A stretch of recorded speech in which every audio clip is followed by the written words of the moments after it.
Welcome to KS English academy. KS English அகாடமிக்கு உங்களை அன்புடன் வரவேற்கிறேன். இன்னைக்கான topic translation sentences. Let's start our class with a motivational statement.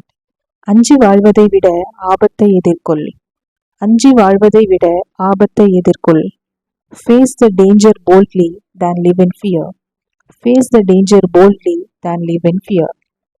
Translation statement 1. நடந்தது நடந்து போச்சு, இனிமே அதை பற்றி யோசிச்சுட்டு இருக்காம நம்ம மறுபடியும் ஃப்ரெண்ட்ஸ் ஆயிடலாம் அப்படிங்கிறத இங்கிலீஷில் எப்படி சொல்கிறது அப்படின்னா, let bygones be bygones, let's be friends. Let bygones be bygones, let's be friends.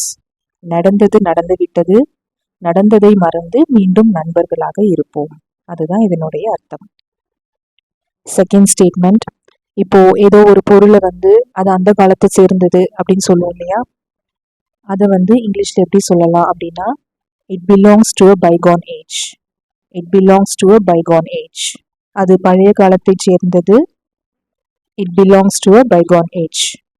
Next statement, நடந்து முடிஞ்சதை பற்றி பேசுறதுக்கு அவர் விருப்பப்படலை அப்படிங்கிறத எப்படி சொல்றது?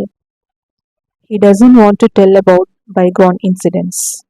He doesn't want to tell about bygone incidents. நடந்த சம்பவங்கள் பற்றி அவர் பேச விரும்பவில்லை. He doesn't want to tell about bygone incidents. எங்க அப்பா முன்னாடி ரொம்ப பணக்காரரா இருந்தாரு அப்படிங்கறது எப்படி சொல்லலாம்னா, My dad was very rich in the bygone age. My dad was very rich in the bygone age. இப்போ பைகான் அப்படிங்கிற வேர்டுக்கான அர்த்தம் ஓரளவு உங்களுக்கு புரிஞ்சிருக்கும். இருந்தாலும் அதனுடைய டெஃபினேஷன் நம்ம பார்த்துடலாம். Bygone means that happened a long time ago.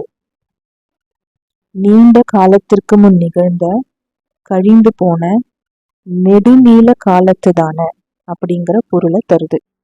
அதாவது ஏதோ ஒன்று கடந்து விட்டது, இல்லை முடிந்து விட்டது, இல்லை நடந்து விட்டது அப்படிங்கிறத குறிக்கிறதுக்கு பைகான் அப்படிங்கிற வேர்டை யூஸ் பண்ணலாம். That's it for today.